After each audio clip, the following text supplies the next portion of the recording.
दोस्तों, कैसे आप सब? उम्मीद करता हूँ बढ़िया होंगे।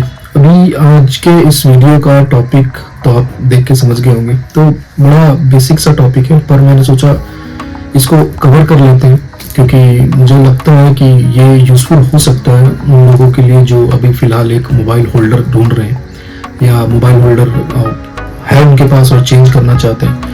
अभी देखो, मार्केट में अभी आजकल जो स्क्रीन चल रही है ना, वो ADS और कारप्योर राइड और AOC वगैरह वगैरह 5 इंच से 7 इंच तक की स्क्रीन, वो मार्केट में बहुत चल रहा है। ठीक है, और वो अच्छा प्रोडक्ट है, मतलब लोग यूज़ भी कर रहे हैं। और वो तो जो अलग अलग ब्रांड्स के प्रोडक्ट है वो लोग यूज़ कर रहे हैं। प्रोडक्ट अच्छा है, काम भी बहुत अच्छा करता है, लैग नहीं है और वाटरप्रूफ वगैरह सब कुछ मिलता है, अच्छी स्क्रीन मिल जाती है, ब्राइटनेस सब कुछ अच्छा है। पर ये सारे फीचर्स एक कॉस्ट भी रखते हैं और मेरा सबसे बड़ा रीज़न यही है ये वीडियो बनाने का कि कॉस्ट इफेक्टिव चीज़ें कैसे हो सकती है। नो डाउट वो स्क्रीन्स जो भी आ रही हैं अच्छी हैं, काम अच्छा कर रही हैं। मेरे भी फ्रेंड्स हैं जो उसको लगा के लद्दाख राइड तक कर चुके हैं और कोई प्रॉब्लम नहीं आई, लेकिन उसके पीछे कॉस्ट भी है। तो अगर आप 12-15 हज़ार, 16 हज़ार, 18 हज़ार रुपये तक खर्च करते हो, अलग अलग ब्रांड का अलग अलग प्राइस है, प्लस उसमें पैकेजेस भी बना रखे हैं कि कुछ स्क्रीन अगर आप 12 हज़ार में लेते हो तो उसमें सेम स्क्रीन आपको, उसके साथ आपको TPMS नहीं मिलेगा, आपको और चीज़ें कैमरा वगैरह नहीं मिलेंगी। अगर कैमरा वगैरह के साथ लेते हो तो फिर वो प्राइस बढ़ जाता है। तो अलग अलग ब्रांड का अलग अलग है, बहुत अच्छा है। पर कॉस्ट इफेक्टिवली काम कैसे करें? अब मैं मोबाइल होल्डर यूज़ करता हूँ और मैंने एक एंड्रॉयड फ़ोन ले रखा है अलग से। वो एंड्रॉयड फ़ोन से मैं सिर्फ मैप के लिए उसको यूज़ करता हूँ और उसमें कुछ भी नहीं। लेकिन अब मैं भी सोच रहा था कि वो स्क्रीन लगाना है या मेरा, क्योंकि जो एंड्रॉयड फ़ोन था, ऑब्वियसली एंड्रॉयड फ़ोन वो काफ़ी पुराना हो गया था, तो बहुत ज़्यादा हैंग होता था, वो लैग बहुत करता था। मतलब अगर मेरे को किसी मैप को ओपन भी करना है तो आपको मतलब हर क्लिक के बाद 2-4 सेकंड रुको, फिर वो पॉपअप होगा, फिर वहाँ टाइप करो, तो लैग ही बहुत है। तो मैं ये सोच रहा था कि या तो फ़ोन बदल लूँ और या तो फिर वो वही स्क्रीन्स में ले लूँ जो आजकल मार्केट में आ रहे हैं। पर मेरे साथ, जैसा मैं आपको हमेशा बताता हूँ अपने वीडियोस में, कि मैं कोई भी ऐसा प्रोडक्ट यूज़ करता हूँ जो कॉस्ट इफेक्टिव हो। ऐसा ना हो कि अगर कुछ लोग मेरे वीडियोस देख रहे हैं और उसमें से 50% वो चीज़ वो ले ही ना पाए क्योंकि कॉस्ट बहुत ज़्यादा है। ठीक है, बाइकिंग का शौक वैसे बहुत महंगा शौक है, तो हमारी कोशिश ये होनी चाहिए, और स्पेशली मेरी कोशिश यही रहती है कि कॉस्ट इफेक्टिव कैसे चीज़ें की जाए जो चीप एंड बेस्ट हो, पॉकेट में भी ज़्यादा लोड नहीं पड़े, चीज़ भी अच्छी हो।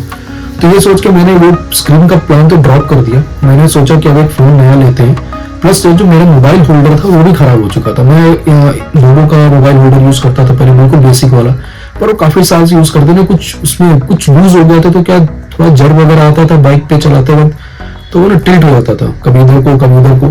तो मैंने सोचा कि इसको चेंज करते हैं। तो मैं देख रहा था और ऑब्वियसली मैंने रिसर्च करी दूसरी कंपनीज की, पर और जो कंपनी मैंने देखी, मैंने सोचा कि उस पर ही चलते हैं जो मैं पहले से यूज़ कर रहा हूँ। तो मैंने बोबो का मोबाइल होल्डर लिया। अब इस मोबाइल होल्डर में क्या खास है, क्यों अलग है ये, अगर आप मोबाइल होल्डर देख रहे हो लेने के लिए तो क्यों ये बेस्ट है, आपको बताता हूँ। तो बिना देर के चलिए सबसे पहले दिखाता हूँ आपको प्रोडक्ट कौन सा है, उसके फीचर्स क्या क्या है, उसके प्राइसेस क्या है।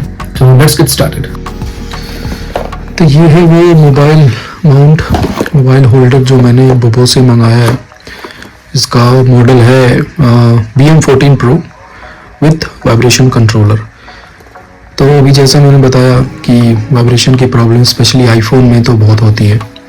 तो मेरे पास ऑलरेडी बोबो का पहले भी एक मोबाइल होल्डर लगा हुआ है जो पुराना हो गया और थोड़ा वो लूज़ हो गया। मैं सोचा एक चेंज करा रहा था, और वैसे भी वो बहुत पुराना मॉडल है, बिल्कुल बेसिक वाला था वो। वैसे तो बहुत सारे और भी मोबाइल होल्डर्स हैं काफ़ी महंगे, पर मैं भी ये देख रहा था एज़ यूजुअल जो मेरे सारे प्रोडक्ट्स या जो भी चीज़ें एसेसरीज में बाइकिंग से रिलेटेड कर लेता हूँ या यूज़ करता हूँ, मेरा फर्स्ट यही रहता है कि बजट फ्रेंडली है वो, ताकि सब लोग ले सकें उस चीज़ को। कोई फ़ायदा नहीं है मेरे लिए भी और आपके लिए भी कि मैं बड़ी बड़ी महंगी चीज़ें खरीद लूँ और उसके बाद दिखा दूँ, उसके रिव्यूज़ डाल दूँ, उसके बारे में बता दूँ। पर क्या फ़ायदा जब हो सकता है कि मेरे वीडियो देखने वाले 20 लोगों में से 10 लोगों को ले ना सकें, राइट? तो उन सब चीज़ों को ध्यान में रखते हुए मैं ऐसा होता हूँ जो चीप एंड बेस्ट हो, मैं उसके ऊपर रहता हूँ। और बोबो ऑब्वियसली बहुत पुराना ब्रांड है, बहुत। मैं इसका वाटरप्रूफ वाला भी मोबाइल होल्डर यूज़ कर चुका हूँ, उसमें कभी कोई प्रॉब्लम नहीं आई।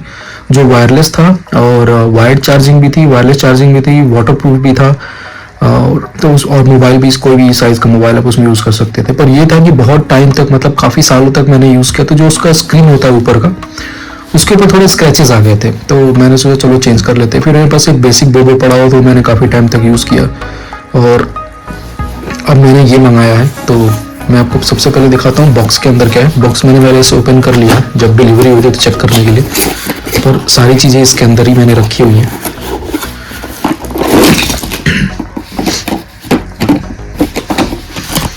ये कार्ड आता है इनका बोबो केयर, ये kind of extended warranty, 1 year की लिमिटेड वारंटी तो उस प्रोडक्ट के साथ मिलती ही है आपको, पर इस वारंटी को अगर आप और एक्सटेंड करना चाहते हो, फिजिकल डैमेज प्रोटेक्शन है या 2 ईयर एक्सटेंडेड वारंटी ऐसा कुछ, तो आप ले सकते हो। ये इनका बोबो VIP क्लब है, इसमें कुछ बेनिफिट्स ये देते हैं, डिस्काउंट वगैरह भी कभी कभार मिल जाता है। और ये इनका बोबो वालों का व्हाट्सएप नंबर यहाँ पे, अगर कोई भी क्वेश्चन हो तो आप उनसे पूछ सकते हो। ये है इनका वेबसाइट bobogears.com। ठीक है, उसके बाद आता है ये मिरर माउंट। अगर आप मिरर पे माउंट करना चाहते हो अपना मोबाइल होल्डर, ये एक एलन की, ये एक स्टिकर, जैसे जहाँ अगर आप हैंडल बार पे माउंट कर रहे हो या कहीं पे भी, तो आप इसको इस तरह चिपका सकते हो। ये थोड़ा ग्रिप देता है, और थोड़ा अगर साइज़ का भी फ़र्क है तो साइज़ का भी ये काम कर देता है। उसके बाद ये इनका बेस माउंट है, इसके अंदर एक ये रिंग है ऑलरेडी, और एक एक्स्ट्रा रिंग भी इन्होंने दे रखी है, तो साइज़ के हिसाब से, क्योंकि हैंडल बार का साइज़ या GPS माउंट का साइज़ सबका अलग अलग होता है, तो उसके लिए आप ये यूज़ कर सकते हो।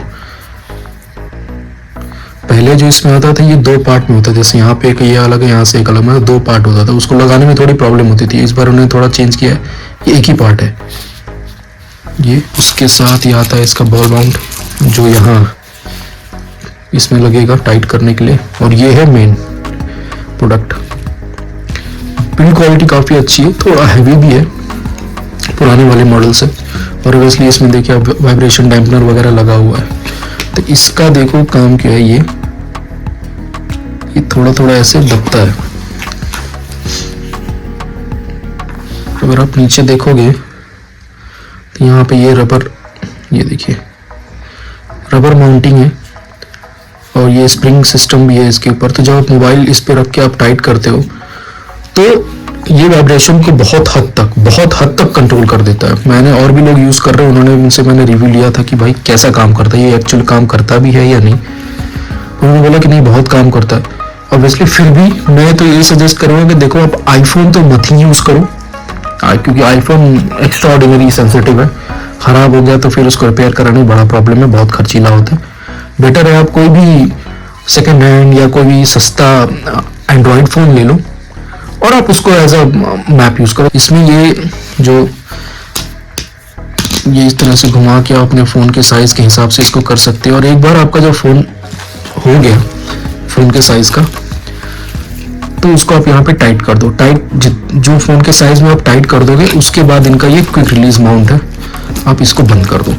ये बंद करने के बाद एक बार आपके मोबाइल के साइज़ का आपने फिट कर दिया इसको, तो फिर आपको बार बार ये नॉब घुमा के आपको ढीला और टाइट करके फ़ोन निकालने की ज़रूरत नहीं है। एक बार आपने फिट कर दिया फ़ोन के साइज़ के हिसाब से आपने, उसके बाद बस आपको यहाँ से नॉब अप डाउन ये खोलिए, यहाँ से लूज़ हो गया, और यहाँ से जब बंद करोगे तो ये देखो आप, ये टाइट बंद हो जाता है। अब जैसे यहाँ से लूज़ करोगे ये खुल जाता है, तो आप फ़ोन आराम से निकाल सकते हो। तो आपको सिर्फ एक बार इसको यूज़ करना है, इस नॉब को फ़ोन के हिसाब से टाइट कर लीजिए, उसके बाद आप इससे क्विक रिलीज से आप यूज़ कर सकते हो। वाइब्रेशन कंट्रोलर इसके अंदर दिया हुआ है। अच्छा, बोबो के माउंट में 2 तरह के वाइब्रेशन कंट्रोलर आते हैं। एक थोड़ा लोअर मॉडल का है जिसका प्राइस इससे थोड़ा कम है, और दूसरा जो है ये इनका जो टॉप मॉडल है, ये इनमें लगा के आता है। इसके अलावा इनके वाटरप्रूफ वाले भी आते हैं, इसमें वो भी ये वाइब्रेशन डैम्पनर लगा हुआ है। तो बहुत सारे मॉडल्स हैं, जैसे ये सिंपल वाला है, कुछ चार्जिंग वाले आते हैं, कुछ वायरलेस चार्जिंग वाले आते हैं, कुछ होते हैं जो दोनों होते हैं प्लस वाटरप्रूफ भी होते हैं। तो आपको जो सा भी अच्छा लगे आप ले सकते हो। सेल वेल मिला के मुझे लगता है 1700-1800 का ये पड़ जाएगा आपको। वैसे इनकी प्राइसिंग अगर आपने बॉक्स पे दिखाऊं आपको, तो ये देखिए बॉक्स के ऊपर लिखा है 3999, 4000 रुपये लगभग दिखाते हैं, पर 4000 में ये नहीं मिलता। आप अमेजोन से लो या बोबो की साइट से भी लेते हो, तो आपको कोई ना कोई स्कीम वगैरह, कोई जैसे सेल वगैरह अभी चल रही है। चलिए आपको दिखाता हूँ कि ये मोबाइल, पहले मैं इसको अपनी बाइक पे माउंट करता हूँ। माउंटिंग कहाँ की है वो मैंने दिखाऊंगा। अब माउंटिंग वेरी इजी है। आपको ये एलन की आती है, ये साथ में एलन की आ रही है, और बस ये माउंट आपको स्क्रू खोलना है और अपनी बाइक के साइज़ के हिसाब से फिट करके और इसको लगा देना है। ये लगाने के बाद आपका ये जो बॉल माउंट है, ये जो है ये आपके इसके अंदर जाएगा ऐसे, और उसके बाद इसको आप यहाँ पे ऐसे सेट कर दोगे, ये ऐसा सेट हो जाएगा। उसके बाद आप इसको अपने हिसाब से ऐसे टाइट कर लो। तो ये थोड़ा टाइट रहता है, इसको आपको दबा के अंदर डालना पड़ेगा। तो ये बॉल माउंट है, तो ये आपको डायरेक्शन चेंज करने में, मतलब अगर आप अपने माउंट को आप ऐसे रखना चाहते हो या ऐसे, तो वो आपको करने के लिए सिर्फ आपको ये स्क्रू पीछे से थोड़ा सा लूज करना है, घुमाना है, उसको टाइट कर देना है। तो बहुत ईजी है। तो मैंने एक बार लग गया तो फिर आपको ज़्यादा कुछ इसमें करने की जरूरत नहीं है, और बिल्कुल रफ एंड टफ है, तो इसमें टूटने वूटने का कोई चांस नहीं है। जस्ट इन केस जैसे लोग, अगर कोई लोग मिरर पे माउंट करते हैं, तो मान लो बाइक अगर गिरती है तो कभी कभी मिरर टूट जाता है या मिरर लूज हो जाता है, उस केस में भी ये नहीं टूटेगा। तो अभी आपको बाइक पे लगा के दिखाता हूँ कैसा लगता है और मैंने कहाँ फिटिंग करी है। तो चलिए चलते हैं। देखिए धूल मिट्टी काफ़ी पड़ गई वैसे, अभी जस्ट मैं राइट से आ रहा हूँ, पर ये देखिए मैंने इसको कहाँ फिट किया है। ये है मेरा जीपीएस माउंट, और ये नीचे में स्पेसर लगा के उसके बाद एलन के से टाइट करके, ये है वो बोल्ट जिसके बारे में बता रहा था कि आप इसको लूज करके हॉरिजॉन्टल या वर्टिकल इसको कर सकते हैं। इसको मैं ऐसे भी अगर चाहूँ तो ऊपर नीचे, और ये है वो क्लिप। तो खोलिए, ये देखिए लूज हो गया, यहाँ फ़ोन डालिए और बंद कर दिया। अभी फ़िलहाल ये मेरे फ़ोन के साइज से बिल्कुल सेट है, तो मुझे अब इसमें कुछ भी करने की ज़रूरत नहीं है। तो अपनी चॉइस के हिसाब से मैं इसको चाहूँ ऊपर, फ़ोन को थोड़ा ऊपर नीचे भी कर सकता हूँ, ठीक है। तो टिल्ट भी हो जाता है ये, लेकिन हाँ अगर वर्टिकल और हॉरिजॉन्टल अगर आपको करना है तो आपको पीछे से ये यूज़ करना पड़ेगा। और ये है इसका डैम्पनर, देखिए। तो बहुत हद तक ये मतलब 80% वाइब्रेशन आपका बिल्कुल ये कंट्रोल कर लेता है।